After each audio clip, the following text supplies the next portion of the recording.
no technical difficulties today. Hey, and we start on time. No crime has been committed, but on somebody we might have. Yo, can we hit it? Can we do it? Can we make it flow like fluid? Can we get into it? I know that we can. If woman, a man, a child, wanna make sure that we do things that's wild, but not so wild like the animal kingdom. Just got a lot of things that we can bring them to you, deliver to you like FedEx, and make sure that we don't have next.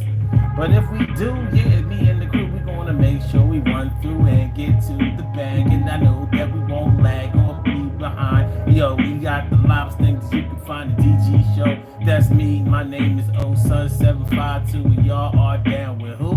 Me. I'm down with you too, cause we crew, and you know how we do a Friday night. You and me, we gonna get into this thing tonight. See, tonight on the Daily Go Getimism show, we are talking about my boss don't do no work. How many times have you said to someone or yourself that your boss don't do no work? Is it true? Is it actual? Is it that thing? Is it that deal?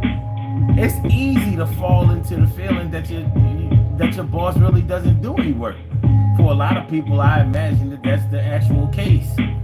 But then sometimes there can be a communication breakdown, and maybe we don't understand the jobs that each other is supposed to be doing. Now, how many of us really know what our supervisors, managers, and owners' jobs are?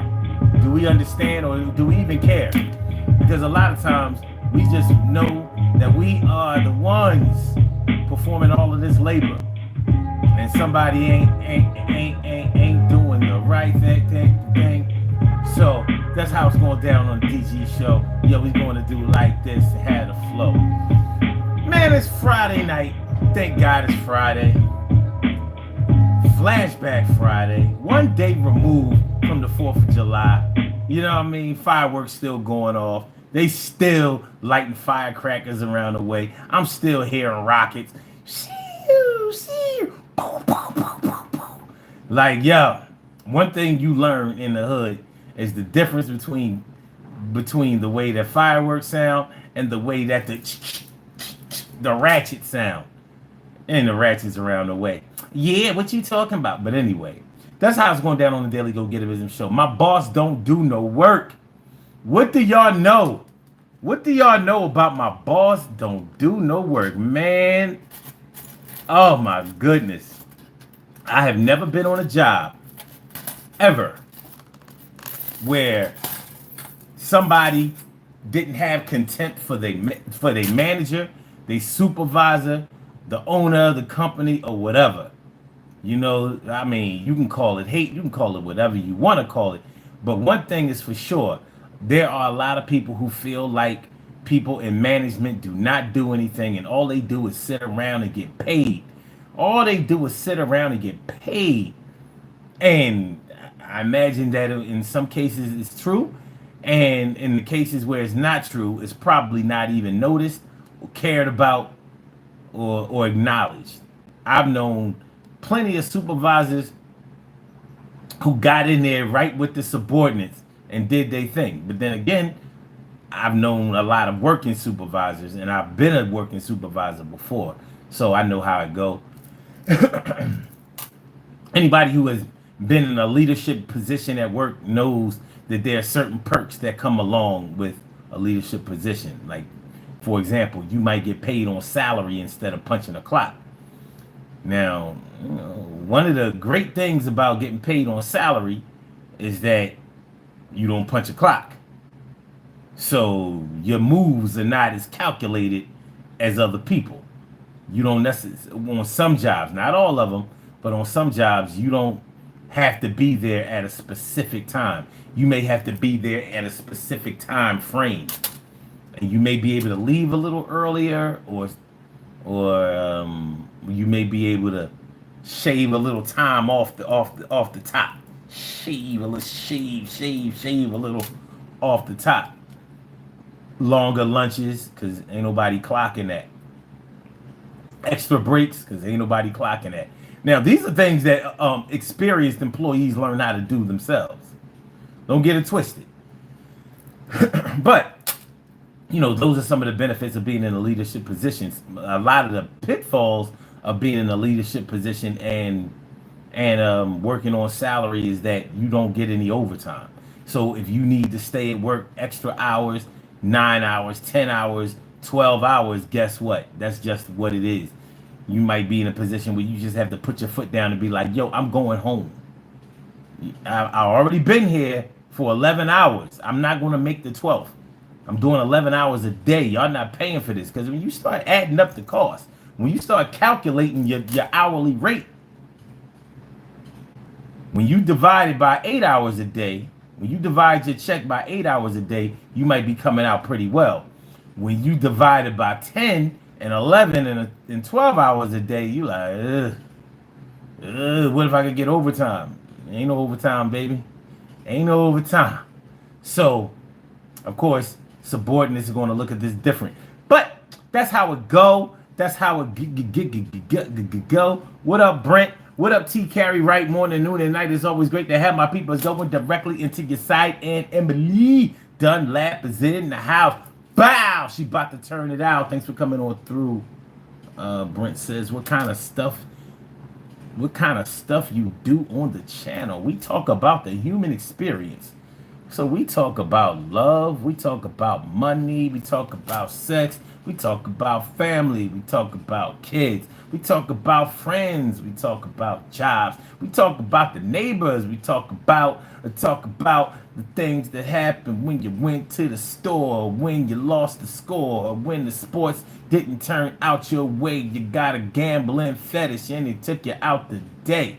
We talk about life, talk about death, talk about when you can't breathe, take your last breath. We talk about open your eyes and open your thighs and having a new kid. Maybe you slid in somebody DMs, wasn't DMing him and her, and it did occur that you was cheating on your people. We talk about cheating. We also talk about heating it up like a fire. It won't expire. We do that thing. Anyway. That's what we talking about on the channel. Pretty much. I haven't nailed down yet. I've been working on, a specific thing that we do on this show. But we do this show every day. Every day. As a matter of fact, since we do the show every day, it's time for me to Urban Therapy with Sun 752 with this your daily. It's the Daily Go Getimism show. We do this every single day. Every day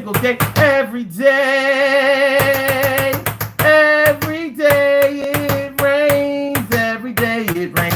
And the DG will do the same. We break it down, baby. Every day it rains. And the DG will do the same. Every day it rains. And the DG will do the same. Every day it rains. And the DG will do the same. Every day it rains. And the DG will do the same. I am your host, Sun 752, aka Omar with the rrrr. And if you can't say Omar with the rrrr, well then you just say Omar with the R. This is the Daily Go Getimism show all up in your area. I'm feeling like a real man should. I hope y'all feeling like real men and women should also. Tonight on the Daily Go Getimism show, we talk about my boss don't do no work. What do you know? What do you know about your boss not doing no work? What do you know about having contempt for your supervisor? Maybe even starting with the lead, the team leader. Like, yo, this motherfucker think that just because he a lead or she a lead, they ain't got to do nothing. That ain't no real leadership position. You got to lead. You still on my level, baby. You still on my level. You got to, if I got to swing the hammer, you got to swing the hammer. Or the supervisor or the manager. A lot of people feel like they don't do anything. All they do is sit back and get paid. Some of them sit up in their office all day, watch TV. Get mad when they have to come up out of their nest and go see about something. It exists out there. And it can cause a breakdown in employee morale when employees really feel like they manager or they supervisor or even the person that owns the business just doesn't do anything.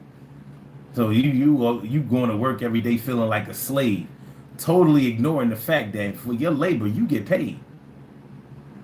But you know employees don't look at shit like that. They don't look at it that way. That ain't no fun. These are unfair working conditions.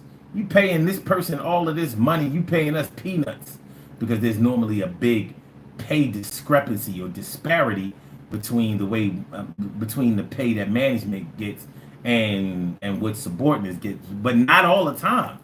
Especially on union jobs. A lot of times with union jobs, excuse me, y'all, it's hot up in here, so if I sweat and have to wipe during the show, which I will undoubtedly have to do, just please pardon me. But yo, if I sweat on the show, I guess we can kill them rumors about me having on mascara, huh? Yeah. Like, yeah, let me clean this eyeliner out. Yeah. Clean out the eyeliner. Yeah. Yeah. Anyway, but yeah, there's often a big disparity between what management gets paid and what subordinates get paid, but not all the time. It depends on the industry that you work in. For example, if you work at a union job, the union is always pushing for, or they should, the union should always push for their employees to get paid more and more and more money, more benefits. After all, you pay your union dues every month, and you know what I'm saying. Some people treat their union like rent.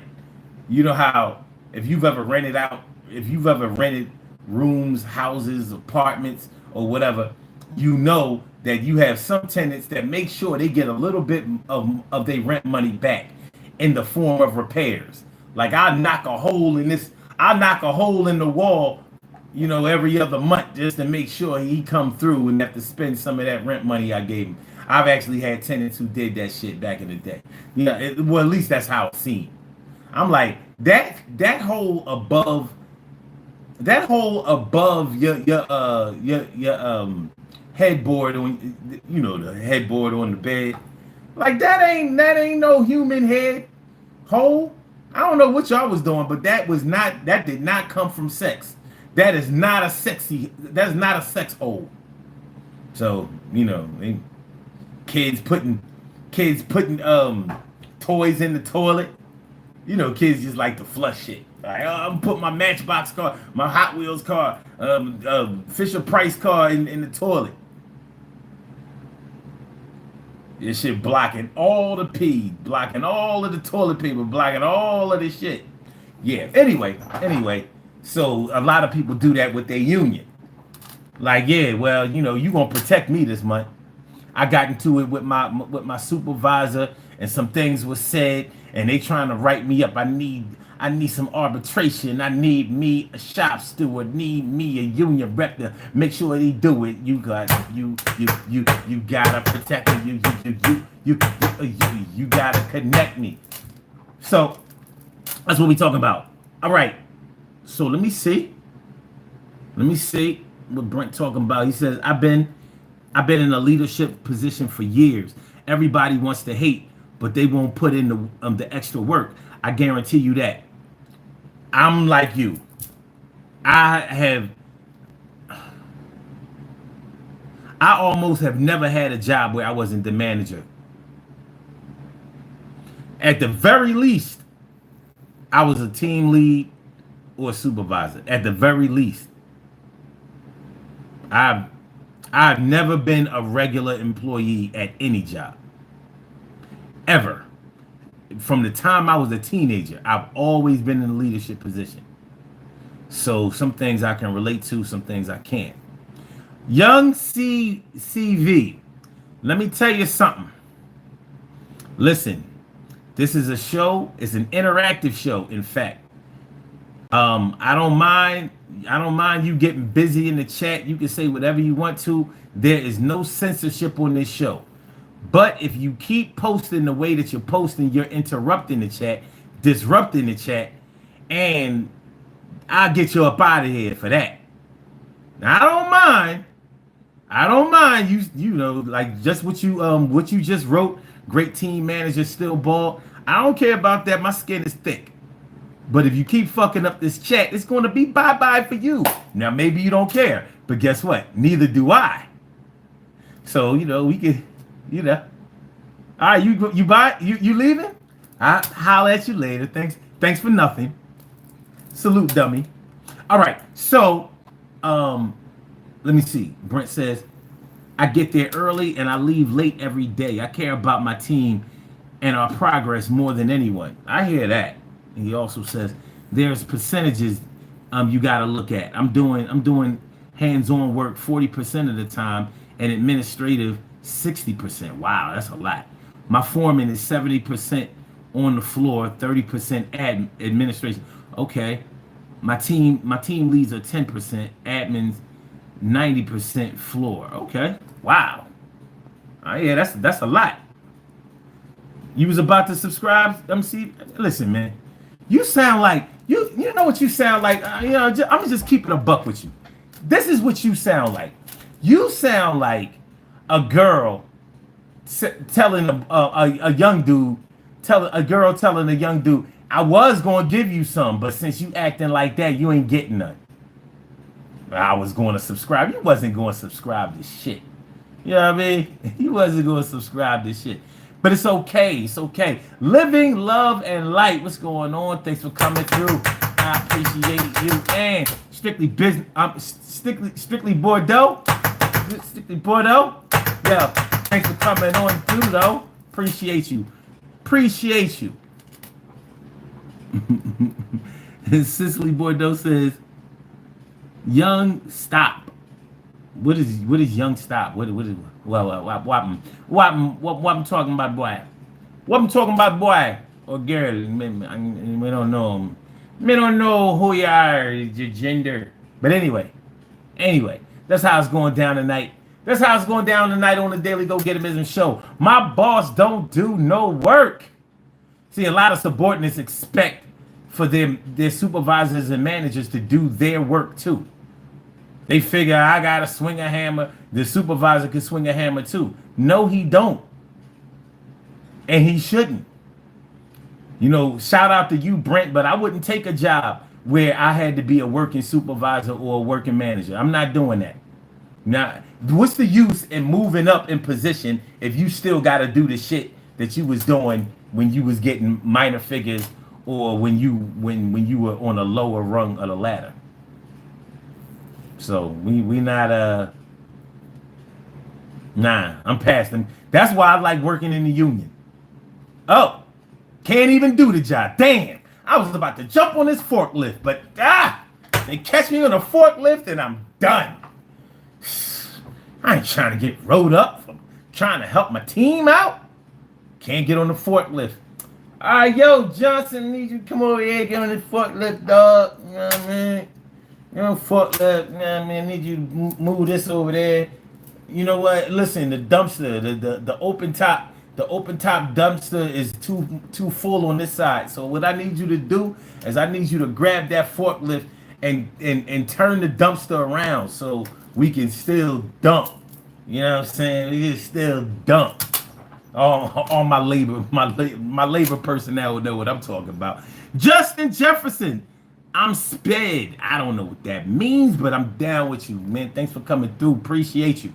And by the way, this is a totally interactive show. You can call into the show.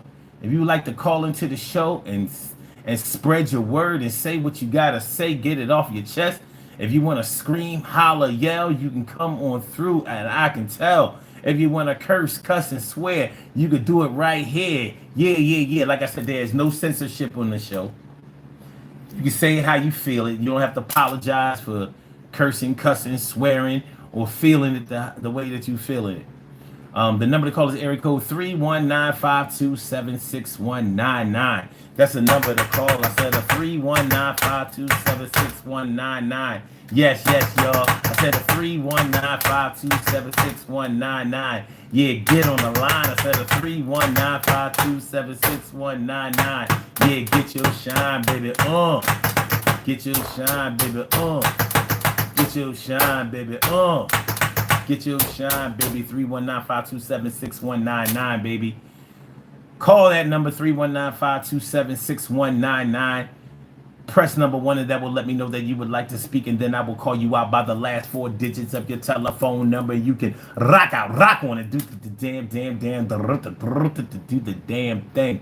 Brent says it's a good job, servant leadership. Okay.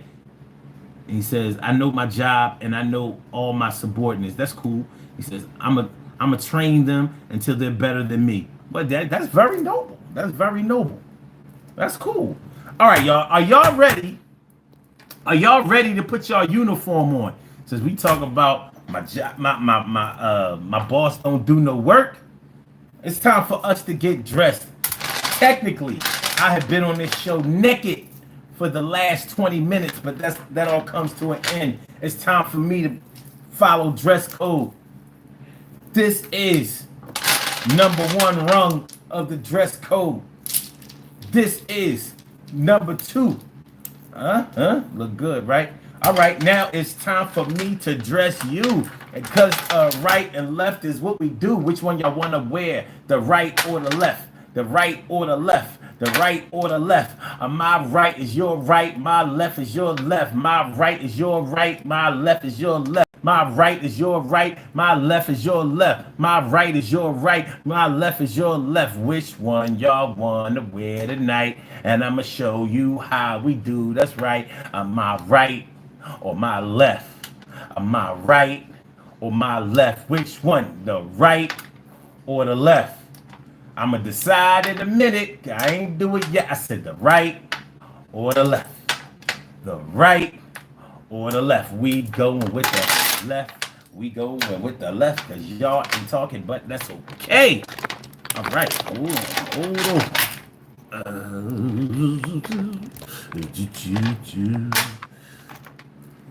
You said the right. GE said the right. Cool. I guess I did the right thing. All right, that looks good. That looks good. Let me take this picture for ocular proof. Make sure that y'all dress properly in your uniform. Dress properly. Let's go. All right. Let's see. Looking good. Looking good. Levels is good. Levels is good. Levels is good. All right. Let me see. Look, that looks good. Look at y'all. Huh? Do you see yourself looking good? You know what I mean? Got the uniform is popping tonight. Y'all must have pressed it. Y'all decided you must have took it to the hold on. Took it to, oh shit.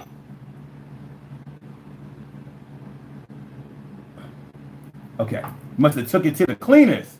Got it pressed, looking tight, looking good. Go ahead, take the screenshot. Take the screenshot. Yeah. Looking beautiful, looking pretty, looking lovely, looking gorgeous, looking handsome, looking suave, debonair, fly, dope. You know what I'm saying? It's good look, baby. Let's go. Daily Go-Getter-mism show. I said the Daily Go-Getter-mism show. My boss don't do no work. Looks like we have a caller on the line. Caller. We're gonna talk about this work that the bosses don't do. We're gonna have a good conversation tonight. So, caller on the line with the last numbers 8968. Welcome to the Daily Go-Getterism show. Thank you for holding. What's on your mind this evening? What's good? Thank you, my man. I want to get a story off my chest. Let's do it. Get it off your chest. All right. So this is about 11 years ago. I was at the office and my manager, Michael, was having a diversity day training. So my friend Jimmy Halpert, we're just hanging out, chilling. And I gotta be honest, it borderline was inappropriate. My manager made some inappropriate jokes about minorities and women, and it didn't really sit right with me. So I brought in my friend Bob the Bridge. So Bob the Bridge is an invalid, and he got his parking spot taken by Kevin the Fridge. Okay. So let me bring it back. About 11 years ago, Kevin the Fridge and Thomas Gavella oregano sauce. Come on, you can get it out. We're hanging out together. and we were in Miss Britain. We were in Miss Britain's class, and she didn't really like.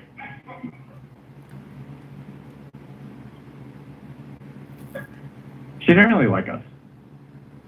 So the four of us, Bob the Bridge, Fred the Fridge, Thomas Cavella Oregano Sauce, and Nicholas DeGunzo, we're all hanging out playing a tactics. And, sorry, this is making me really emotional. Bob the Bridge died. He died! Bob the Bridge died! And Fred the Bridge couldn't save him.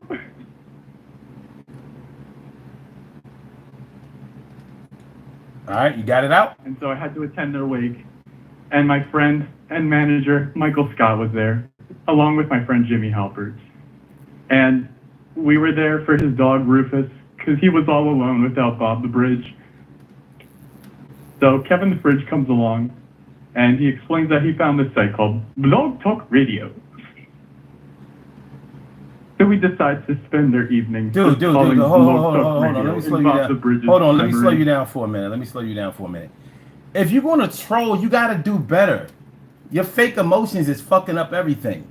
You can do better than this. You got people laughing in the background. You can barely control your laughter. Come on, man.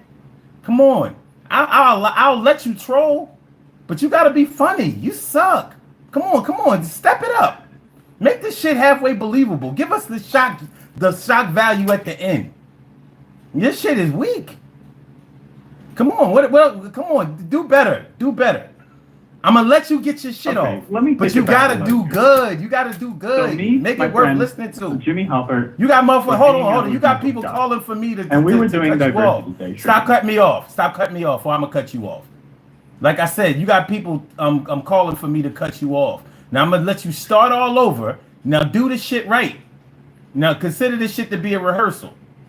Next time I won't be so nice. Now start all over. I'm counted down 1, 2, 3. And then I want you to do this shit. Your first fuck up, you're out of here. All right? 1. Okay. 2. So 11 years I said I'm doing the count. You fucked up. You fucked up. You're done. You're done. All right. Hey man, everybody needs their little 15 minutes of fame. If he was good, I would have let him go. He's bad. That was bad. We've had people call in on some bullshit, but they was like interesting. You know what I mean? It was interesting. That shit. I mean, I'm ready to throw tomatoes at my own damn monitor. That ain't cool. All right. What up, Justin Jefferson? All right. And Dingleberry, what's good? Yeah, he was definitely a troll. See, I'll let them get their shit off if they good. You know, like, you're gonna actually take your time late night. I'm on the East Coast. It's 1:28 a.m. And that's the best you can do? Ugh. Come on, man. Ugh. All right. I know he was describing an office. I'm like, he was almost creative, but he couldn't even control himself. Stupid ass. It's all good though. General Legend says that ending was more funny than the troll himself. Man, Dingleberry, I feel like a real man should, man. I hope you feel like a real man should too.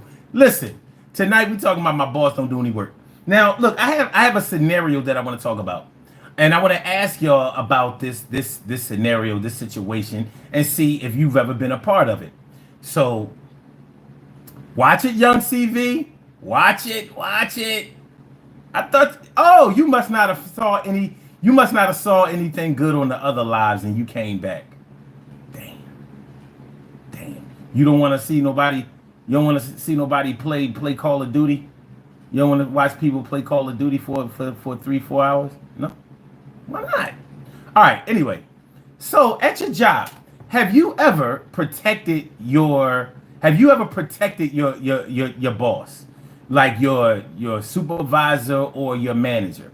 Have you ever known about them acting inappropriately at work? Like maybe they were having secret personal dealings with a subordinate, and they supposed to report that to HR. If you're carrying on a romantic relationship with one of your subordinates, a lot of jobs don't allow that. But if you are carrying on any type of relationship, even with somebody on your own level, you have to report that. So have you ever known like your supervisor or your manager doing something like that, and you kept it on the low because he allowed you to maybe take extra breaks, take longer lunches, come in late or clock out early, making it seem like you still did your 8 hours, giving you overtime, stuff like that. Because there are a lot of times when situations go down like that. And supervisors are really dumb for putting themselves in that kind of position, but it happens all the time. It happens every day. So basically, they put themselves in a position to be blackmailed, to be extorted, to be controlled. But hey, and you looking at it like, yeah, I ain't gonna blow his shit up. But if he make me mad, I just may, I just may,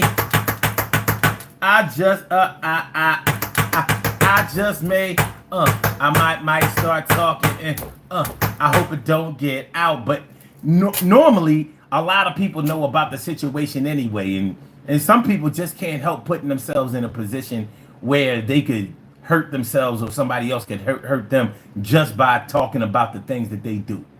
I've known supervisors and managers that left work early, clocked out early, left people in their place. Like, well, listen, man, I'm only going to work half a day today, but I need you to hold it down. And if anybody asks for anything, just call me and I'll come back. But I gotta go handle this thing. I got a little something I gotta handle. Shit like that.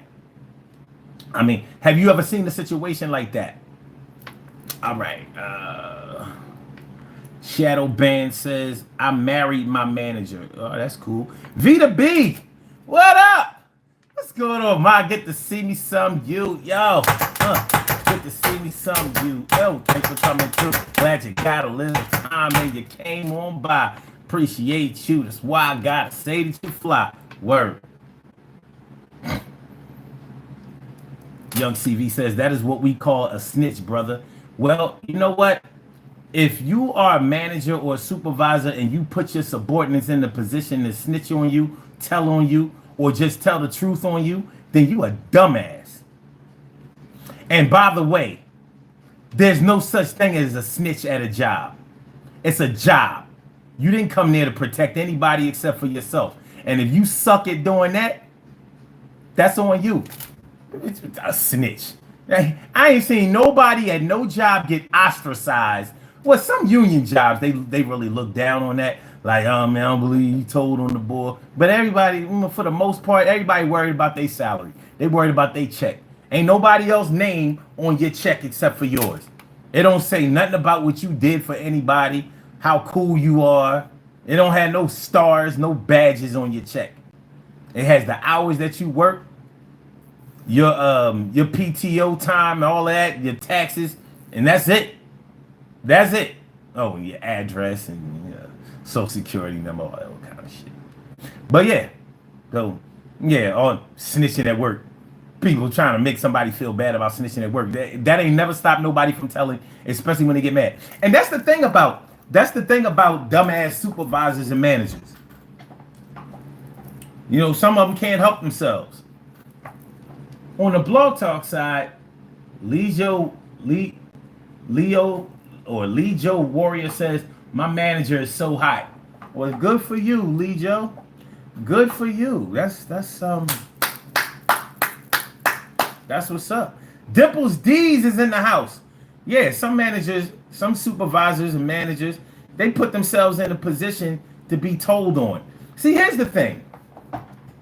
A lot of supervisors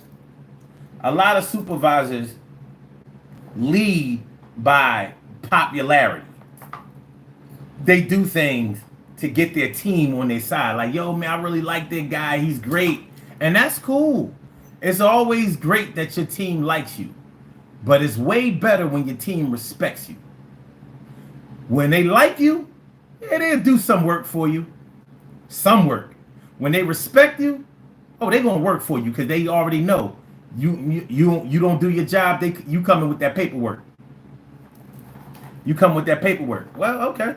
So you don't seem to be able to make it you don't seem to be able to make it to work on time at any time, right?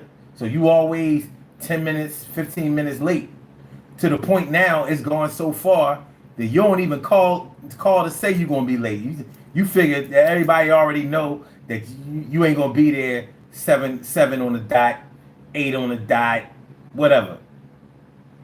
Okay.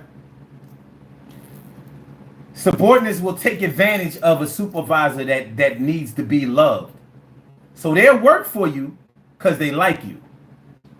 But as soon as you do something that they don't like, now they talking about telling on your ass. Now they talking about exposing your ass. Now they talking about revealing your ass. Yeah. And they'll tell you like, oh, okay. If I was you, I wouldn't throw no stones living in that kind of glass house. And what you gonna do? You know damn well you got a whole list of shit that you've been doing that now, when they was your friend, when y'all was cool, when you was, hooking them up, letting them clock in late or even clocking in for them, shit like that, and letting them steal time and catching them sleeping on the job, all kinds of wild shit. It was all good. But as soon as you had to actually bring down a discipline for that shit, they like, oh, well, I'm just going to tell that you fucking Keisha.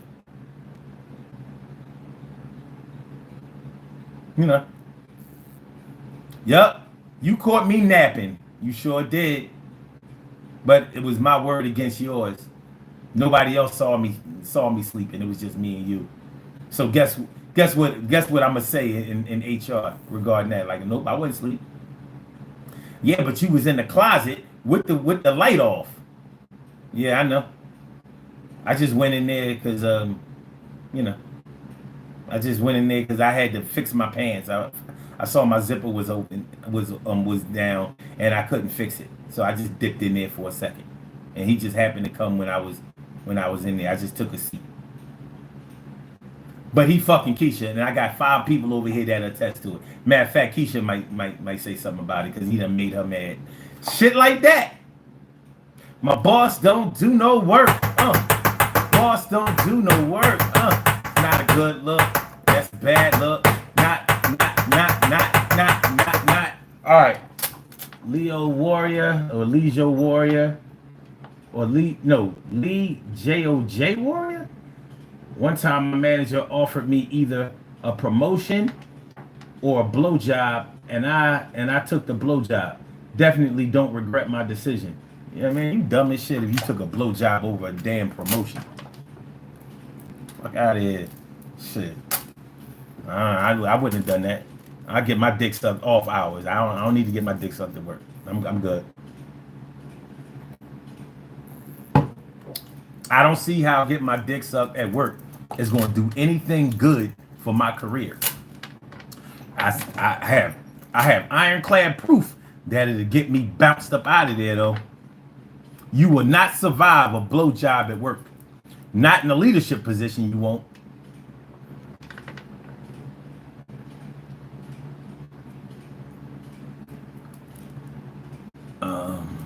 Young CV says, would you take someone else's salary because you mad at them? What you mean, take someone's salary? Oh, you mean fire them? I'll fire anybody who don't work. It's a job. See, and I'm glad you saying that, Young CV, because I gotta deal with that shit every day. People not understanding what they got hired for. Like when you take a job, what be on people's mind? I know what be on my mind when I take a job. Like, listen, I'm coming from another job. I need this job because this job pays better. It's probably in a closer location. Like, I'm thinking about everything that benefits me from a financial standpoint. I ain't thinking about no coworkers. I ain't thinking about no managers, no supervisors, no subordinates. I'm not thinking about the people in the cafeteria, no pretty girls. I'm not thinking about none of that shit. None of that. I'm here to get this bag. And as soon as I get the bag and my day is done, I'm out of here. I don't hang out with coworkers. I don't give them my personal number. They don't even know I do this. They don't know this shit. I'm like Superman at my job. I'm Clark Kent. When I get here, I'm Superman. I'm Peter Parker at the job, Spider-Man here. Total separation. They do not know what I do. Now, I've been on jobs where they found out. But no. Hockey fan says, I'd like to hear more about Fred the Fridge. Okay, then I guess you're going to have to Google that. I invite you to do so. And Warrior says, Free the Fridge died, didn't he? That troll was fucking stupid. I don't know. Okay, cool. Okay. Dimples D says, greetings, family. Thanks for coming through, Dimples. And Jesse Crosby says, bro got the Kratos build. I don't know what Kratos is, but I imagine it's probably somebody kind of bulky, kind of strong looking, I guess. Young CV says, your team don't respect you. They just afraid you're going to tell on them. Yeah, you're definitely not supervisor or manager material. You, homeboy, is what you call a fool. You are a fool. All right, Shadow Band says, that's when you tell them snitches get stitches. And that's when they go to HR for that threat, and that's when your ass is looking for another job. And that's when people who liked you at the job was like, dang, they shouldn't have did the boy like that, and they making sure it don't get done to them.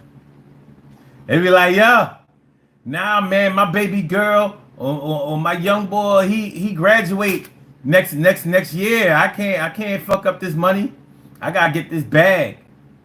It's almost Christmas time. I can't afford to get fired now. Oh, my girl got a baby on the way. I got a baby on the way. I can't, I got 2 jobs right now. I can't lose this one because I don't have time to get another one. Ain't nobody gonna follow you to get fired. I done seen people go right up to the cup. It was right here. But they stopped right there. They ain't crossing that line. And some people jumped over the line. They got banged and everybody else pulled back. Oh man, that's fucked up what happened to John, man. I can't believe they did John like that. But I'm about to go back to my station right now, man. I got some things to finish up before I go home. Yo, man, I talked to John last week, man. He doing all right. He ain't working yet. He ain't find a job yet. He gonna draw unemployment for a little while. He said he need a break. He need a break from all them breaks he was taking when he was working. Hey, and I done see HR block motherfuckers overtime. I mean, block motherfuckers unemployment. Like, no, he's not eligible for unemployment. Not eligible. The shit he did makes him unemployment ineligible. I didn't seen it. But people don't fire people. People get themselves fired. Come to work, do your job, and get the fuck on up out of here. Shit, you ain't got nothing better to do. Like you don't have better things to do out there in the world than to play around at the job. And you know what I never really understood? Why would you want to be in trouble at any time in any way where you eat? Please, somebody, if you understand this, please explain it to me. Why would anybody want to be in trouble at work? That's where you get your money. That's where the bag is. That's where the bag is. Young CB says, seemed like you had some bad experience. Every workplace is not like that. Why are we going so hard for the boss and the corporation? Being real to what they do for you. I can't get with you, man. You must be a young dude, like real young, like I don't know, 14, 15. Because you don't sound like you understand anything. Vita says, I'm always keep it real. I mean, keep it 100 this day and age. Be yourself, but stay true to be yourself, but stay true to yourself. I can't argue with that. Kurt, his royal fatness says, "What up, you fly motherfucker? How goes it? It goes the way and in the direction that it's supposed to go." Thanks for coming through, Kurt. Vita says, "A job stands for just above broke. But yes, you there to get yours. I ain't there for no other reason. No other reason. I don't even eat lunch with nobody. No, I don't take no lunch breaks with nobody. I'm not an antisocial dude, but I separate business and pleasure. My real friends don't work with me. When I got to the job, I ain't know nobody that was there. If I knew a bunch of people that worked there, I wouldn't have took the job. It's not a club. It's a job. Simple and plain. So other people's personal feelings about me, I'm not concerned about it. But guess what I've seen when other managers and supervisors have let subordinates in their personal life. It never turns out right. It never goes well. It never ends well. They be telling.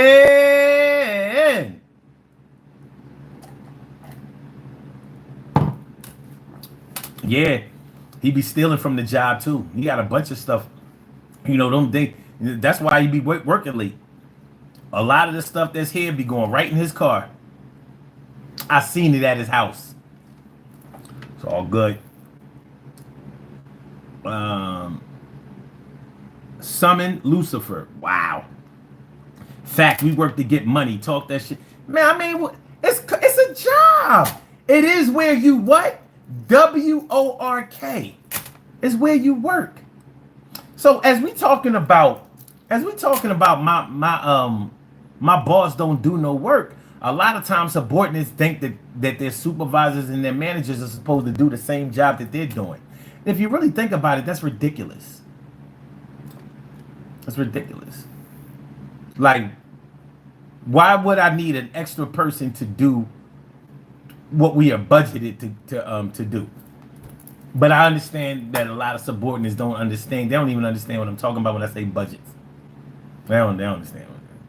Like, they think that there's just some bank full of money that pays everybody, and that's how you get your salary every week or every other week. They don't know that shit is budgeted down to the toilet paper. This is how much we have for paper products. This is how much we have for stationery. This is how much we have for supplies. This is how much we have for operating costs. And this is how much we have for employee salaries. So when you go to ask for a raise and they don't give it to you, a lot of times it's because it hasn't been budgeted for you. Like the money isn't there for you. The money is there, but it's not there for you. It might be there for that person and that person, but not you. You may be maxed out on your salary because they already have determined how much people in your position can work. That's why you have to get as much money for your position at the time of being hired. So if they tell you, all right, well, this job pays $19 an hour, and you say yes, all right, and you say, okay, that's cool, but you're gonna get $19 an hour. You could have told them, well, nah, I'm really, $19 an hour is really that's not in the range that I was looking for. Like, I really need $22 an hour. There's a good chance you could get $22 an hour, unless you work in a union. Everybody in the union pretty much gets paid the same way, unless you have seniority. But other than that, that's one of the downfalls of a union job. Everybody kind of gets paid the same shit. There are differences in different unions, different labor markets, but yeah, you can negotiate your salary. There's a salary range. So of course they're going to try to lowball you, especially if they don't think you know how to negotiate or how the pay scale goes. So yeah, they might offer you 18. Why do you think jobs always tell you don't discuss your salary with anybody? They'll have you believing that that's a violation. Like you can't tell nobody how much you make. Yes, you can. Freely. You can yell it at the top of your lungs. I only make $18 an hour. Shout out to the people who make $18 an hour. I'm not dissing. But what I'm saying is they don't want employees sharing what each other make, because then they know then everybody will be coming in the office asking, well, how come such and such get paid and they don't do as much as I do? And they don't want that. So they tell you, listen, don't discuss your salary with anybody. What you make is your business. And your scary ass be believing that shit. No, I ain't talking about. And you assume that you either making way more than somebody. That's how they be presenting to you, like you making way more than everybody else. So they don't want you to tell nobody. Meanwhile, you might be making 18, somebody getting a cold 25. And you when you find that shit out, you'll be mad as fuck. And trust me, they're not gonna raise you all the way to $25 an hour. Those days of getting those raises are gone. Those days are gone. Now they give you that little annual raise, that little cost of living raise. That should be like what, 25 cents more, a 50 cent more. Some more, it'd be under $1. I'll tell you that. All right, Dingleberry says, all I'm thinking about is a paycheck when I apply somewhere. That's it. Exactly. That's all you should be thinking about. Summon Lucifer says, I only got associates, no friends. I feel you on that, especially at work. Dingleberry says, Kratos from the God of War video. Oh, yeah, it sure is. I haven't played God of War in so long. Probably since like 2008, 2009. No, it couldn't have been that long. I know that the last time I played God of War, that was for the PlayStation 3.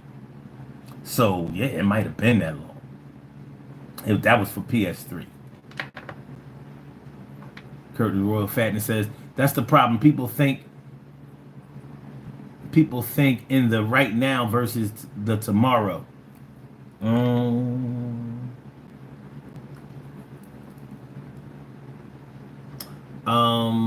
The Tattoo Man 2 says, hey yo. As a matter of fact, he said, hey yo. What's up, man? Thanks for coming through. And Jay the Great says, man, guess what? Uh-oh, we got the sad face. That can't be good. I don't even want to guess. You can tell me though. Yeah, he said, that's bullshit. Keep working and playing police with your coworkers. See how far you get in this world. I'm gonna get as far as I want to get in this world. Ain't none of them motherfuckers they ain't get me the job. They ain't hire me and they don't pay me. I've been pretty good at getting paid. I'm gonna get better at it too. Dingleberry says, when you're at an interview and they say we're a family here, that's the biggest red flag. Oh yeah, yeah. Don't talk like that to me. I ain't come here from no family. I just left my family. I'm coming here to make sure I can provide for my family. You fucked me up with that thing. That is a red flag, though. Yo, man, do me a favor. Make sure y'all hit the like button. Make sure that y'all share the show. Make sure that y'all subscribe to the channel if you haven't subscribed to the channel yet. This is the Daily Go Getimism Show. I'm your host, Sun752. I'm feeling like a real man should. I hope y'all feel like real men and women should also. You can call into this show. 319-527-6199. 319-527-6199. Press number 1 and that will let me know that you would like to speak, and then I will call you out by the last 4 digits of your telephone number. You can say whatever you want to say. There's no censorship, except for Caller with the last caller that called in is trying to call back, but man, you might as well forget it. I gave you a chance. I gave you a chance. I gave you a chance, dude. Hockey fan, what's going on, hockey fan? Lee Joe J Warrior.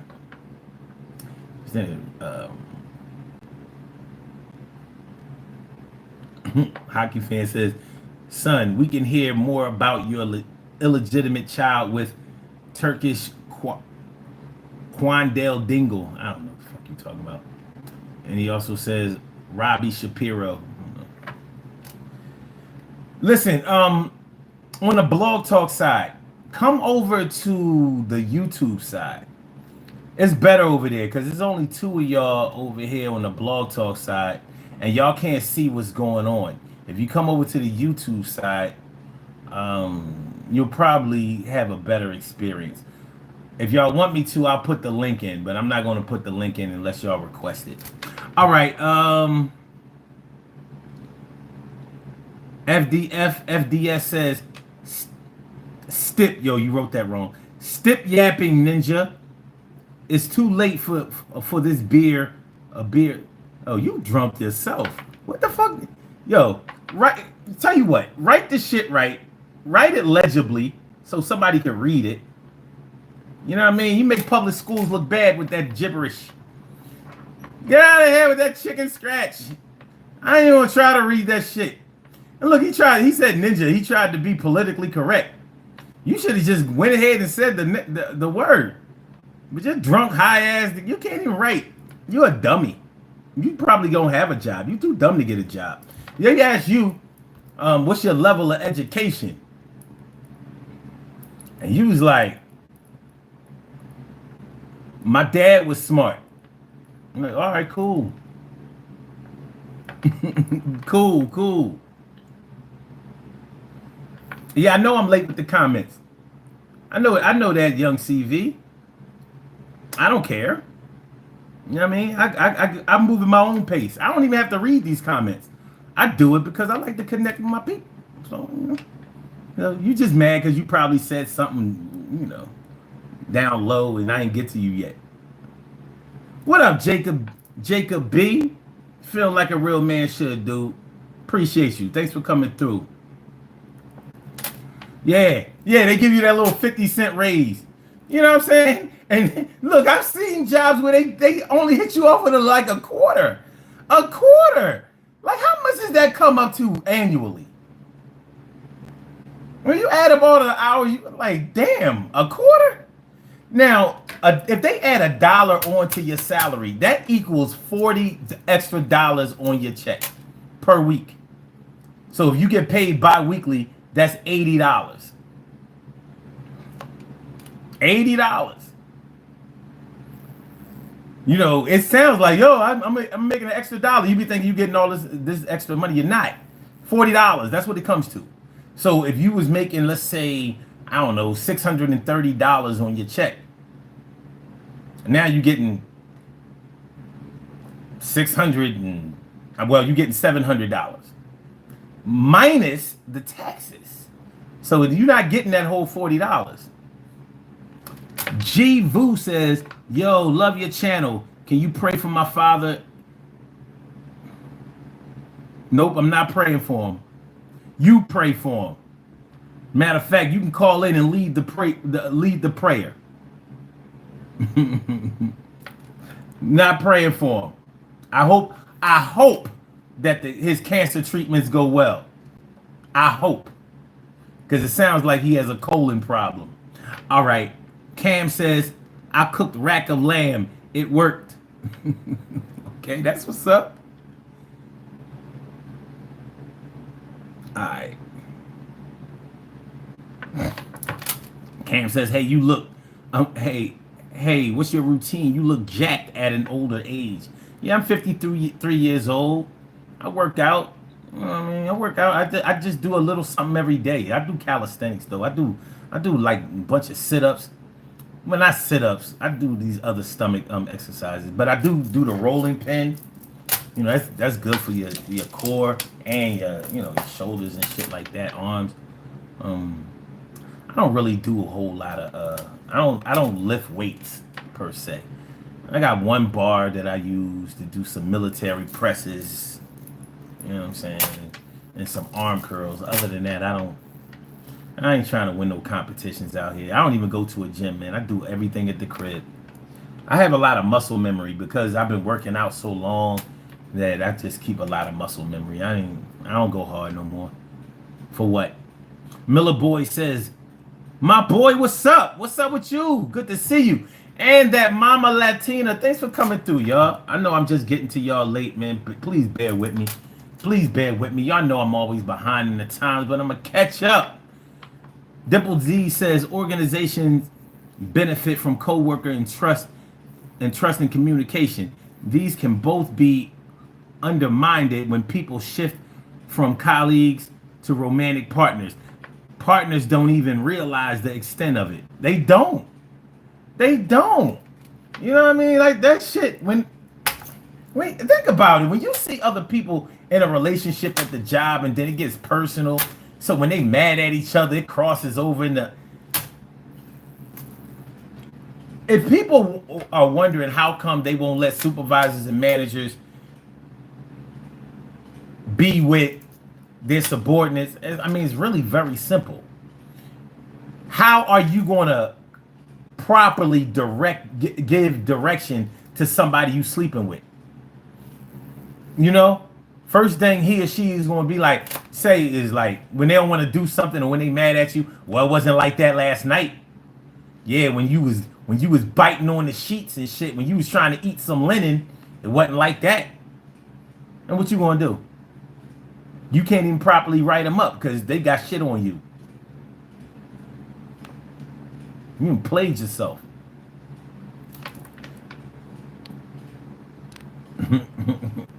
Peyton realigns. Peyton realigns says Will Smith. Y'all just be throwing anything out there. Dingleberry says, where you from, man? I'm in Massachusetts. Philly all day. That's where I'm from. What part of Massachusetts you from? I got a lot of people up in Boston, Dorchester. Say I look like Will Smith. That's a reach. Yo, come on, man. You can do better than that. You can do better than that. Private Ichigo. Yo, Unc tripping. He said, hell nah to that. Yo, man, you saw what he wanted me to prick. I ain't doing that shit. Yeah, they used to get me with that shit all the time.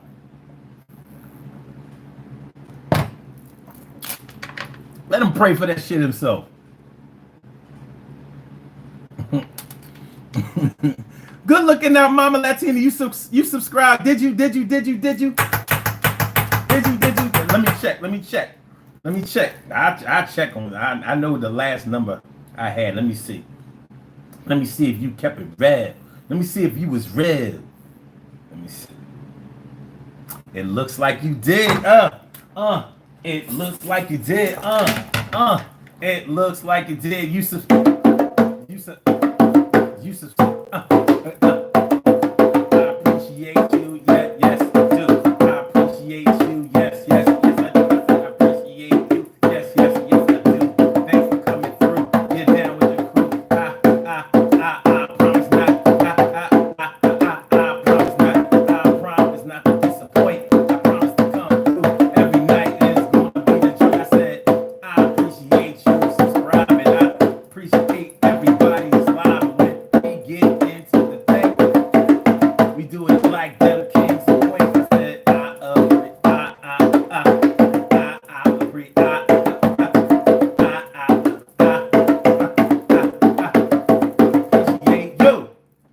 Appreciate you. Thank you so much. All right, we do have a call on the line. Let me see. You know, now I'm starting to lose trust in the callers. That's not cool. Hold on. Caller with the last number is 8723. I'm going to come grab you in just a second. Let me finish reading these comments and then I'll be right at you. All right. Private Ichigo says, where the fuck OG get them bongos from? Man, you know we got instruments here. I got instruments that nobody else got. I got cowbells. Got two of them. Got the tambourine. I got the tambourine. Got the tambourine. Got the tambourine. I got the when you come through with some fly shit, I'ma let the tambourine hit. I'ma make sure that we keep it kind of fly. I like to surprise y'all with this shit. Yo, oh my God. Yo, we up in this place and we gonna make sure to clear our face.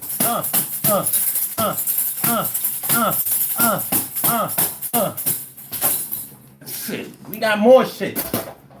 We got more shit. When's the last time you seen a pair of these? When you seen a pair of when you seen a pair when you yeah.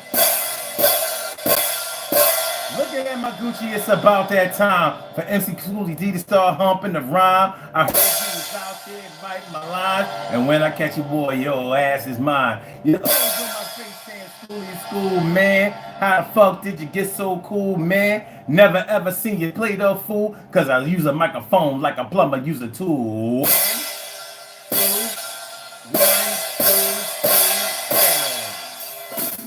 Alright. We got more.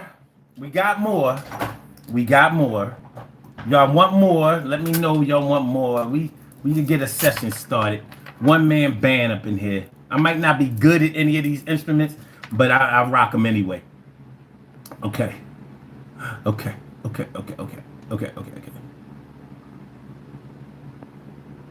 Alright, hold on.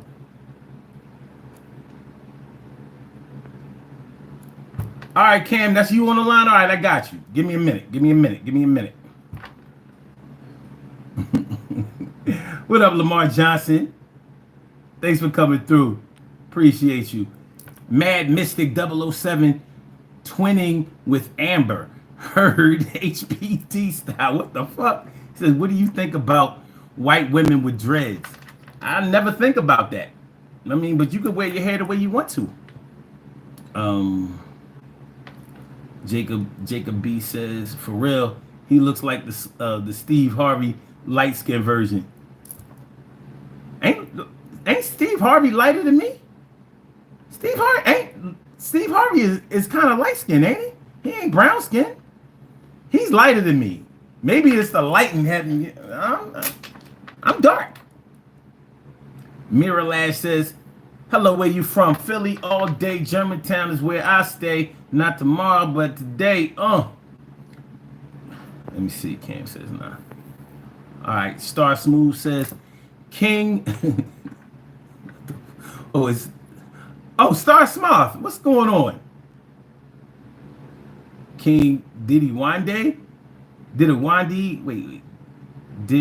Wande use music to speak to the gods in 900 BC? Really?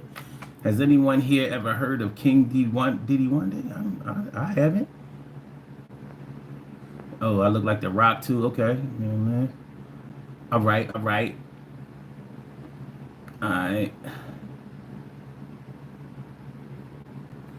He says I low key have the Tribe Called Quest flow.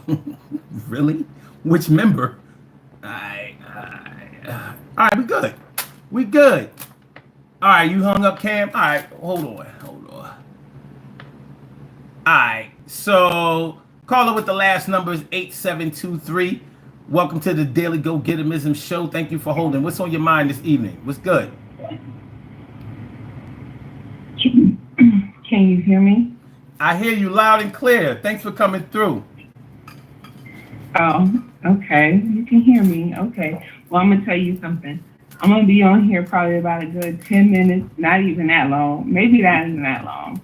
I can't even believe I'm up with y'all right now. All right. You ain't never going to guess who this is. I'm not. Who? Who is this? I know, because you never heard my voice. Okay, you going to tell me? It's Vita D. Vita, what's good? Thanks for coming through. Appreciate you. I can't even believe I'm up this late, yo. I was like, I had your number in my phone, and I was like, you know what? Let me see if I get through. All right. I'm going to just wait. But I hear y'all convo tonight, so I'm gonna chime in. Okay. Cause my schedule's crazy. Like, I don't know. Like, you got a lot of new members, so you probably don't remember who I work for. I work for the government. So I was thinking about the topic at hand, and I was like, okay, well, shoot. When you got a job, you gotta do what you gotta do. I've had Facts. several jobs over the last 10 years. The two main ones that I got right now is I was a dispatcher for the police about 4 years, and right now it's the IRS. So Okay. I'll just leave it at that. But right now, I get where you're coming from. It's a lot. So when you get up and you got to do what you got to do, you got to do what you got to do. Period. Listen, man, when we talk about having a job, you talking about, I know everybody who has a job, who goes to get a job, especially when you go get that new job, you thinking about how much money you gonna have left over to shop after you pay your bills, after you take care of the kids, after you take care of all your responsibilities. We start breaking it. We start breaking. Yeah, we start breaking down. How much we gonna have left. I took my daughter, not to even interrupt you, but I took my daughter, who's 18 today. I took her to go to the store. Her idea of going to the store is going to the mall. I said, no, we're gonna go to TJ Maxx, we're gonna go to Ross, we're gonna go to some of the neighborhood stores, right? And she like, but I gotta get this, I gotta get that. And I'm like, nah, we're gonna go to the neighborhood stores. And so she's like, she going Ross and she don't know how to shop. And I said, you gonna go and look for the clearance section. And she's like, nah, I don't like this. And I said, but listen, we on a budget. She ain't had her first job yet. She wants her first job. But I told her like this, your job is going to come when it comes. At 18, at this day and age with the kids, they got to understand it's not like it was when we was growing up. We was go-getters. Like, we got up at like 14, 15. We had to do what we had to do. Yeah. I had my daughter at 18. Okay. So I was like, okay, my first job, I had to get up and do what I had to do. They want to work, but they don't realize what come behind work. Like, if you never worked for little or nothing, you don't know what work is. I had to go and clean houses with my mama at 14, 15 years old and then get shit from it. So I was like, okay, well then I'm gonna just go and clean the houses. Now I know how to clean my own house. Yeah. So my daughter, and I look at her and I had a whole one-on-one with her. I said, listen, this is what it is. Work is work. But when you find something that you're passionate about and you love and you like helping people, whether it's technology, in the nursing, or whatever it is that you do, you better make sure that you give it your all. Because at the end of the day, you ain't going to just be clocking in to clock in.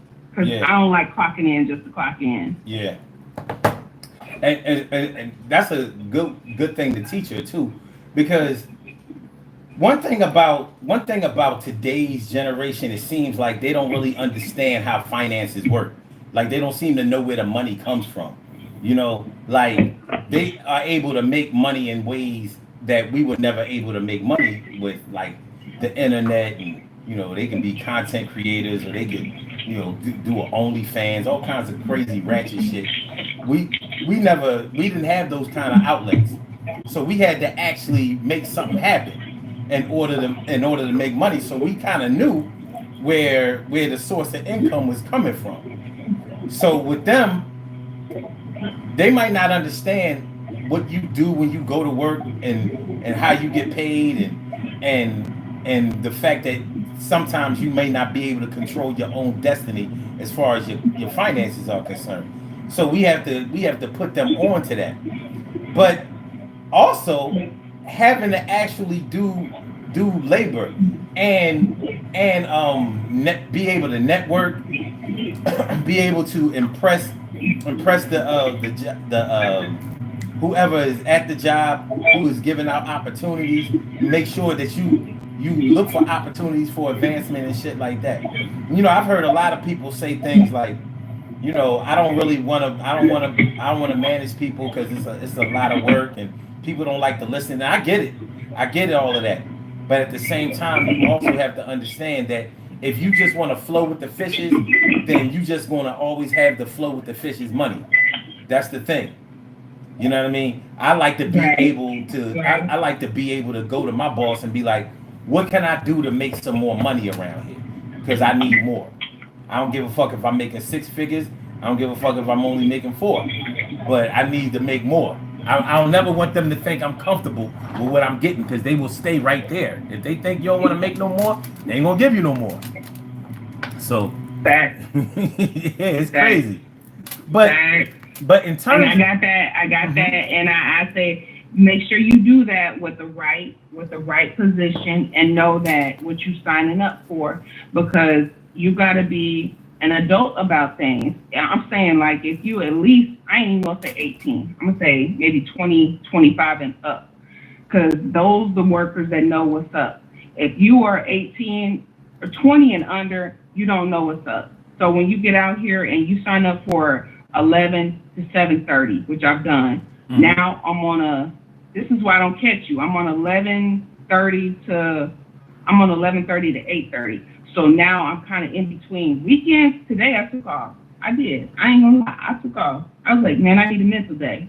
I hear that. So yeah. I took off. So I was like, okay, I'm gonna take some time out for me, do what I gotta do, take care of some business, and just know that when you sign up for something, go all the way. Don't half step, because at the end of these people looking at you. And when I hear the problems that people call in about, mind you, and I don't always talk, but these people on the internet don't know me. So I say the IRS don't care about who you are. If you owe, you owe. Yeah. You owe. It's business, never personal. Like, and it's California. From what I see, it's California, New York, Arizona. Those 3 states right there, they making money, but they ain't reporting their shit. Like, they doing shit that don't make no sense to me. I'm like, listen, y'all making my job hard now. Come on. I be sitting there listening at, like, I really sit back and look at my own life and I analyze it compared to what I'm doing. And I'm like, okay, so I'm trying to teach my kids, like, this is not, I've never owed no money. And if I had to, I'm gonna pay that shit regardless. Yeah. But if you owe 100, 50, 20, whatever it is, it's gonna add up. And then you gonna feel like you swarming. Like, I don't know how to catch up. It's a cycle. But when you have a job, never, for one, I live by these 3 rules. For one, don't never just go to work just to go to work. Be going there to get something out of that shit. I have gotten so many, I work for the government, the state, and the city. And every single job that I've worked for, I learned this. I learned that you got to take something out of everything that you get from that. And you got to take it and apply it to your own life. What you're doing right now, apply it. Right. I don't care what you're doing. Right. Help somebody else. The young people, really, especially because I'm 40 plus. So if you've taken that information, apply it to somebody in your family, a niece, a nephew, a cousin. Let them know that work is work. But when you got a career, if you got a skill, God blessed us with a gift. Whatever that gift is, apply it to your life. I'm an artistic person, so I'm creative. I feel like I'm a servant to other people because I help other people. So whatever I do, I try to apply that to what I do. Okay. Work and clock it in. I swear, I will never conform to it. So I'm always making sure I got my sick leave, my annual leave, all that. Like, I need all of that. I need my annual leave, my sick leave, my all that. Like, my life insurance, whatever you want to give me, give it to me while I'm clocking in on your clock, because you're trading time for money. And if you're trading time for money, make sure it's your worthwhile. Okay.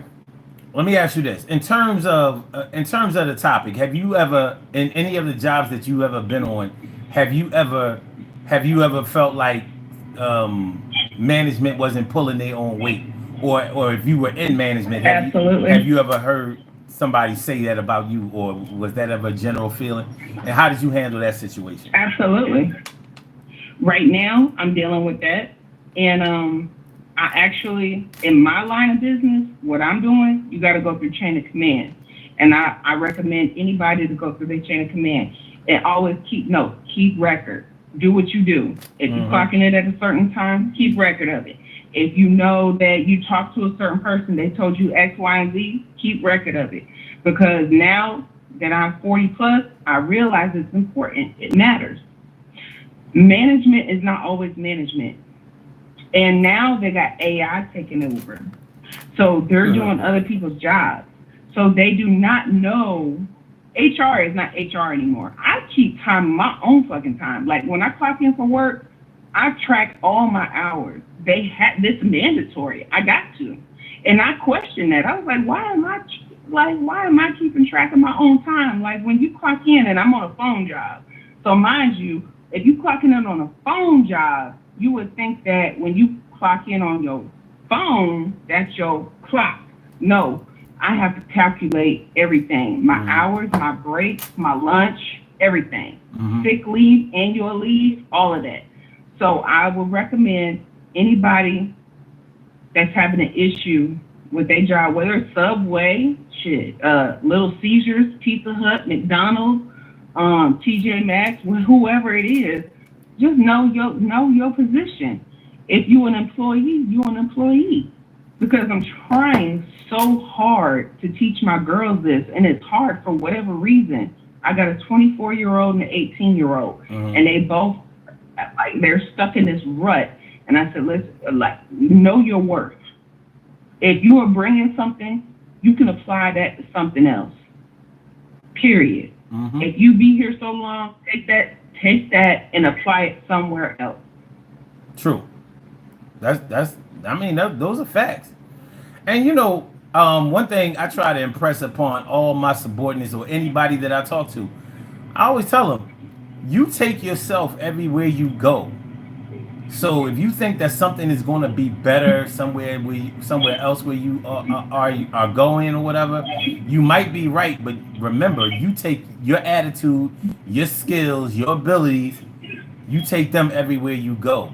So you may not like the work that you do in one place, but I would suggest that you learn as much as you can about that job, because somebody else will pay you handsomely for that. You know what I mean? So, and you gotta ask for it. You can't just sit back and be complacent. Like I'm a good example. My daughter's 24. When she graduated high school, she graduated from the School of Art. Fast forward 3 years later, she's still at Wendy's. She's got skills. She can draw. But she lets these people let her run. Like, she gets up faithfully. Yesterday was the 4th of July, or the day before was the 4th of July. I said, girl, you're supposed to be having grown-up benefits right now. You have sick leave, annual leave, holiday leave, and you've been here at Wendy's for 3 years after high school when you went to the School of the Arts. So you are complacent. You're comfortable. You get up every day. You have a normal routine. You got to get out of that routine and stop getting comfortable. She has tried to get an HR certificate, but either that that doesn't fly with me. Like, I'm kind of hard. I try not to be. I try not to be judgmental, and I try not to be hard. This generation's different, but I've done it all, and I feel like I've done it all. Other than stuff that's outside, I ain't doing no outside, especially here in Florida. I'm not doing it. But everything else, hands-on, on the phone, in person, sales, hands-on. I'm kind of the jack of all trades. But kids sometimes get complacent. Anybody can get complacent. And sometimes people get complacent because they get comfortable where they are. It's not that hard to get into the feeling that you're never going to really make any money doing anything. When things aren't working out for you for too long, you start to get discouraged. You start to get demoralized, and you start to believe that this is it for you. You gotta have somebody come along and dig you out of that negative thinking. because it can go on for But years when I and years heard and that years. you do the hospital thing, I heard you say that you do the hospital thing and you work for sick who have issues with their health, and so I heard you say that, and I said, okay, so Omar has some experience with people who have been sick, hospitalized. You get much respect from me for that. I don't know how long you've been doing it, but I could never, ever, that's one field, I could never be around in a hospital, a nursing home. My mom was in a nursing home. I could never, because it's hard. It's hard to separate yourself from seeing yourself in that situation, knowing that one day we all gonna be in that situation. We all go to dust. We all go to dirt. We all conform back to the same way that we came in, as almost like a child at birth. And when you can sit there and be around somebody that is actually sick and they respect you, you see them, I have much respect for you for getting up and doing what you do. And I heard you say that. Whatever you're doing, whether it's nursing, feeding people, giving them the medicine, I don't know what it is, but I know that you work in the nursing health field. It's a lot. It's a lot to take in. It is. I mean, but you got mad passion with people. Yeah, I used to have to do patient surveys, and so it's amazing how much people will tell you when they're not feeling well. I don't know if they did it because they thought I could do something for them, or if whatever the case was. Plenty of times they were like, "Well, can you come around tomorrow?" They just wanted to kick it, and I knew what it was because you're in a hospital, you already sick, and you in a lonely place. Sometimes people don't get visitors and things like that, so you have a whole lot of time to think about everything that you've done in your life that led up to here. So it's tough, but as someone who is 40 plus, I'm gonna tell you this, and I'm gonna let you know this. When I'm in Florida now, I've been in Florida since I was 19, but when I was in Kansas, I remember specifically when I was in the hospital sick, and I was always sick. I remember certain people, 2 or 3 people, mainly even 90 seconds, that always came in to check on me, and I remember their names to this day. Okay. They made an impact, touch. They came in, they checked on me week after week when I was sickly as a child. Even when my mom brought me into the emergency room, they called, they came in, they checked on me, whatever. They knew I was somebody that always was a frequent flyer. It was like I was always there. So that person that is always there, whether you're cleaning, 60 seconds in the hospital, believe it or not, that come in and check on you. Hell yeah. There's people that change the trash that come in and check on you. Shit, I be like, damn, you give a damn like that? Like, you just coming in to change the trash. Like, you come in and say my name. Yeah. Yeah, they care. Those are the ones that you remember. Yeah. And as this day, at 40, I remember 3 people, not in Florida. I can't tell you one person in Florida. I've been in Florida 24 years. I can't tell you but 2 doctors that I can remember, and those were my mom's doctors. And and my mom passed away in 2013. And that tells you how times have changed, because if you don't have the same pediatrician and you go into the same hospital and the same whatever, you don't have the same kind of care. You don't. Yeah. It's like, okay, well, you adapt. That's what you do. You adapt to what you around. And so for you to do what you do, man, respect. Well, thanks. I mean, it ain't easy, but you were right. We're talking about housekeeping and all that. It's the human element. Everybody knows that at any one time we could all be in those beds. We could be receiving that treatment, and more than likely, before we get on up out of here, we're all going to see the hospital. So yeah, we ain't, everybody kind of contributes to everyone's compassionate side, when they can, because in hospital that's not an easy job to do day in and day out. It's not. But the beauty It's of it not. is I get to It's come whether home you from the know the hospital person or every day. you don't know the person. It's Yeah. just not. Like, just going there alone bothers me. So I respect that. I mean, even when I don't feel well and I have problems and I have something going on from what I experienced with my mom in 2013, I said, I don't want to go to no emergency room. I refuse to go to emergency room. The last emergency room I went to was in 2022, and that was COVID time. I just refuse. They don't treat you the same. I just refuse. Yeah. Listen, a job is a job. For real. A job is a job. But when you have a passion for doing something, I feel like you have a passion for doing things that are pertaining to the people and helping people and talking to people and guiding them through certain experience of a life that you done experienced, and that helps other people as well.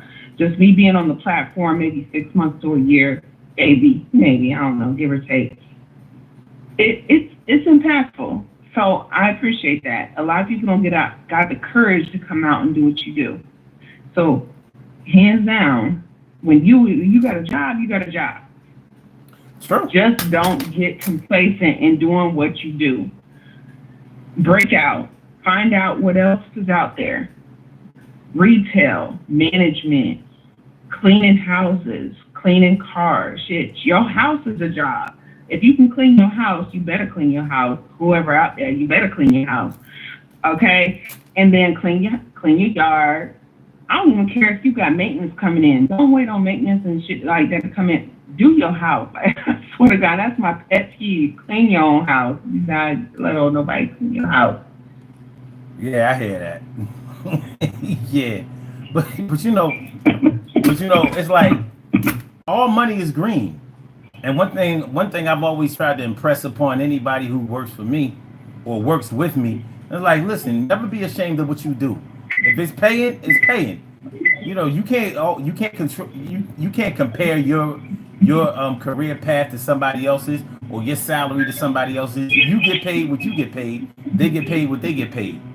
But regardless of people who praise you for how much money you make, or they look down on you for how much money you make, you can only work with the money that you make. Now, if you choose to make more, if you choose to make more, then that's on you, and you should. But yeah, and never shy away from getting your hustle on. And I tried that. I tried that with the IRS. It was like they offering overtime, and I take on that overtime, right? When you take on overtime, that's like, okay, I'm gonna do time on top of time. So you doing your time on top of time. And I said, I didn't see the fruits of that labor, so I fell back. I really did. I said, man, I'm doing like, okay, 11:30 to 8:30. I'm signing in at 9. That means that I'm not getting off until 8:30. So that means I'm doing extra 2-3 hours, and the taxes is just taxing me on top of taxing when you got other shit going on outside of work. So make sure it's worth your while, because if you ain't got nothing else going on, that's fine. Do what you do. Do what you do, boo boo. Just make sure your deductions is right. But like I said, just make sure your deductions is right. Okay? Listen, so when I look at my deductions, I see $450 coming out of my check when it comes to deductions, and that's not even count. I mean, that's some of that overtime, but at least a minimum $400 of deductions. And I said, this is the most I have ever seen. And I said, I've never seen that kind of deductions out of a paycheck. And when I come to, and I'm sharing this just freely, I'm just saying, because when people think of the government, they're like, oh, they make money, da da da da. It depends on what branch you're in. It depends on how you go in. You know, making $45,000 a year, you thinking, okay, I'm all right. Yeah, it depends on your bills. It depends on a lot of things. But if you got all of this coming out of your check, and you looking at it like, damn, like they cut off top, like off top. Even if you go exempt, even if you go exempt, they're still taking the regular taxes out. So make sure that whatever it is that you're doing it right. And if you're talking to make sure you do a professional. Please, people, stop talking to whoever it is that they hear on the radio, whoever it is. If you handle your own shit, if you want to fix your credit, fix your credit. Stop calling people to fix your credit. If you want to handle your taxes, handle your taxes. Don't call other people to do your taxes. Do your own shit, because this is what people get paid for. It's a business. And that's how they get paid. If there are broke people, listen, as long as there are broke people.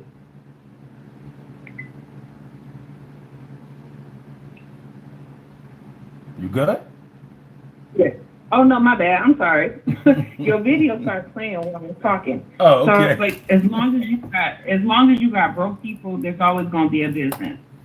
Listen, man. As long as you got hungry people wanting something to eat, hungry food, gotta go to the grocery store, gotta go get something to eat, there's always gonna be a business. Same difference. So I look at it like this. Anything somebody I can pay to do, me personally, I am trying to do that shit myself. Period. Whether it's my hair, my nails, my toes, cooking, cleaning, anything I could pay somebody else to do, I'm gonna try to do that shit myself before I pay. Even when it comes to my house and I'm on the mortgage, I'll try to fix that shit in my house. They call me Miss Fix It around here. I'll go cut shit. I'm done before I call somebody out here to do it, because that's just me. I don't have a man in my house, but when I do things, I do it myself, because at the end of the day, they're not going to tell you at the job what your benefits are. And I'm in a union. I didn't sign up for the union because, one, I got to pay for it. I got to pay for somebody to give me advice. I got to pay for somebody to tell me how I need to do things, and I see how this is working. So I said, all right. I'm gonna let this play out for about a year, and no, I don't want to pay nothing for something that I can do myself. Yeah. An advocate, if it's criminal or something criminal, I get it. But this is your job. Why do you gotta pay somebody to do something? Like, why do I need to pay a union to talk for me? That's like HR job. Like, why? Here's the thing about the union. The union works best for people who always get in trouble at work. If you don't do anything except for go to work, do your work, and come home, you don't need the union. But the union does negotiate higher salaries. They do a good job at that. But the people who get written up a lot, suspended, the people who commit violations at work, they need the union, because other than that, they wouldn't be able to work anywhere. And a lot of people who work at union jobs can't work at private business because they don't know how to follow rules. They want some bullshit. I don't like the union. Now, I think I didn't have the union with the city. This is the first time I've been in a union. But I'll tell you this real quick. When they came in, there was one guy that came in November, talked to our training class about what our benefits was. It sounded like he was selling a car. I swear to God. I said, and he offered us a gift card. He gave us a gift card. Okay? So I was like, all right. Now, fast forward to where we are. I'm in a situation where when I got hired, I was disability. I was on disability for about a year and a half. And my plan was to get part-time. So now we're in June, July, whatever. My disability stopped. And I told them that I wanted part-time hours. So now what? Now I got other people involved because you're violating certain things. I've already had my ADA. I had my accommodation paperwork filled out in February. Do you know, since February, my paperwork has not even been looked at? And I promise you, and I swear, somebody's gonna be accountable. Somebody's gonna be accountable. Since February, my accommodation paperwork that my doctor filled out said this woman needs part-time or daytime hours, and or both. If I need part-time or daytime and or hours, isn't that somebody's an HR job to look at that? But they didn't look at it yet. So they stringing me along. So I said, okay, bet. What I'm gonna do is I'm gonna ride this out as long as I can, and if I don't get part-time hours, and I'm deuces. Like I'm done. I'm done. Like if you're not going to acknowledge me as an employee, what you're not going to do is look at me like I'm on some plantation or a job or a slave. I'm not nobody's slave. Yeah, I hear that. I am going to get up and do what I got to do. I know the job. I know how to do it, and I know how to do it well. But what you're not going to do is ignore me. I have sent several emails. And when you get several emails sent in and they're not getting acknowledged, you better stand your ground. I'm telling you. I can dig it. Well, look, Vita, we got to get on up out of here. We already like an hour and 40 minutes in. But listen, I appreciate you calling in. Well, it was nice talking to you. Yeah, it's always good to put the voice with the profile. Appreciate you calling in. And don't hesitate to ever call in again. You know, I mean, you're always welcome. You know how you get down. You know how we get down. Yeah. Appreciate you. Have a good night, Mom. Always. You too, love. All You right. have a good night. Okay. Appreciate you. All right, Bye-bye. peace. Good shit right there. Good shit. Excellent. Excellent call. Excellent call. Excellent call. All right, hold on. We about to do these birthday shout outs. And then we can go ahead and clock out. Let's do these birthday shout outs. We have some birthday shout outs to do. Some people were born on this glorious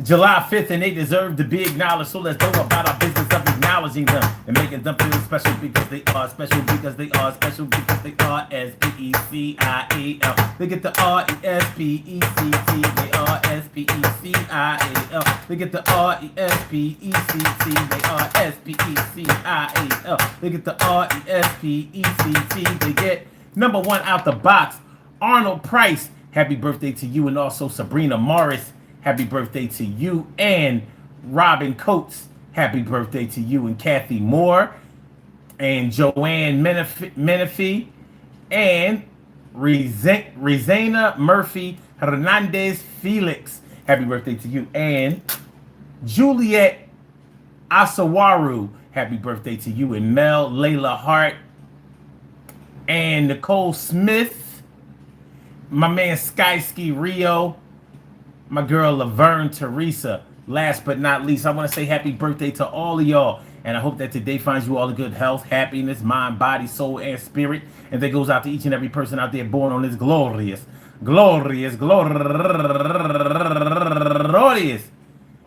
July 5th, anywhere out there in the world, worldwide, internationally, and universally. All of y'all go ahead and turn up. But don't turn up too loud. Just turn up loud enough so everybody can hear you. Rock out, rock on and do the damn, the rock out. Rock on and do the damn, rock out. Rock on and do the damn thing. You do your thing, y'all. Represent the queens and kings. You do your thing, y'all. Represent the queens and kings. Good things happen to those who wait. Great things happen to those who grind. And anything can happen to those who go for theirs. So go hard, go for yours, and remember, man, listen. You say your boss don't do no work. He sings around all day and he acts like a jerk. And not only that, he wants you to do personal things. Yo, he ain't your king. Or is it a she? She want to be a queen, but she ain't living up to the dream. Well, you got a few choices, options on your side. If you're down with your boss, then you can preside over their fate. And they might try to hate, but you got to do what you got to do to get the money. It ain't funny.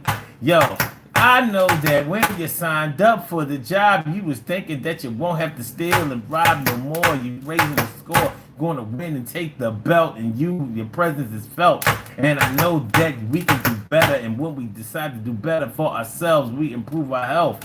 And I want to be down with that each and every day in every way. I'm never going to skate or hate, but I make sure the date when I took the position is something that I'm going to make these motherfuckers listen. And I'm going to get paid as much as I can. If you won't pay me, another person will. And I'm going to take my skills pay the bills. And I'm doing that shit from 9 till about 5 in the afternoon. Add another half an hour for lunch break. And if I gotta work a little overtime, then you better be paying me for that shit. Just wait. Give them 8 hours, man. Give them 8 hours. A lot of us work on jobs where you don't really have to get 8 hours of work. They ain't squeezing 8 hours out of them. It's more like about a good 5.5, 6. 6. You blessed with the 6. There's always ways. There's always a way. There's always a way. Bar Bingo, I don't know what you talking about. Shadow Band, you took this whole ride.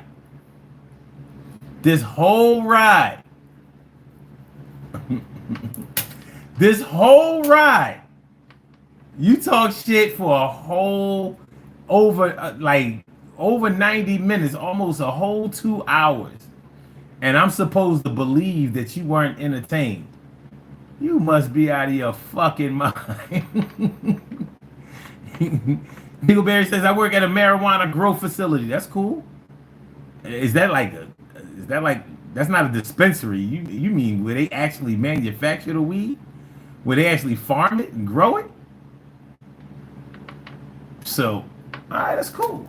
All right, y'all, let's do this. Peace to all my day ones, my everydays, and my brand news. I love y'all to death. Resuscitate y'all. I love y'all right back to life. We will be back later on today. You can say it's tomorrow, but I'm going to have 1 p.m. tomorrow. Well, really, between 1 p.m. and 1:30 p.m. You got to leave a little space. We will be back tomorrow or today, depending on how you look at it. It's almost 3 o'clock in the morning for another Urban Therapy with Sun show. So make sure y'all come through. It's going to be hot. Let me see if I can tell y'all what we're going to be talking about tomorrow. Because I thought of it last week. It should be some dope shit. Let me see. What we going to be talking about? What we going to be talking about today on the Urban Therapy with Sun show?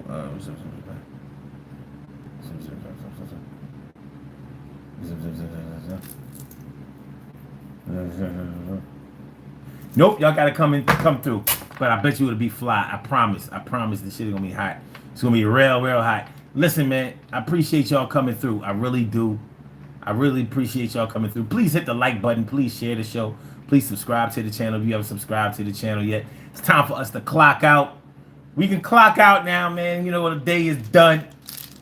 Take my uniform off. Yes. Whew, them shits is heavy. Take y'all shit off of y'all. And now you can clock out, you can go home, we can do everything we want to do. We ain't gotta be alone. Gotta go home to your girl, your spouse. Your kids want to go out. Maybe they want to play the game, PlayStation 5, or maybe Xbox One. But make sure that you get with your people, that you make the money for it, have a little fun. Yeah, life is worth living. We all gotta work. We all gotta get paid. Being broke is played. And I ain't trying to be struggling, not struggling. I mean, we all gotta struggle, but I don't mean like struggling like pay the bills. But while we here, we gotta make the best of this situation, my dear. And if you can't work that thing, yo, one day. So we out. All right, Blog Talk, we gonna get you out of here. Yeah. Hold on. There we go. And for my YouTubers, you know just how we do, but thanks for coming on through. See you on the other side, my boobas. 1, 2. On the other side, my boobas. 3, 4. Yeah, we raised the score, my peoples. Yo, thanks for coming through, man. Appreciate all of y'all, no exceptions. And especially y'all took the whole ride with me, man. Appreciate that shit. See y'all tomorrow 1 p.m. if y'all can work it out. Salute. Peace.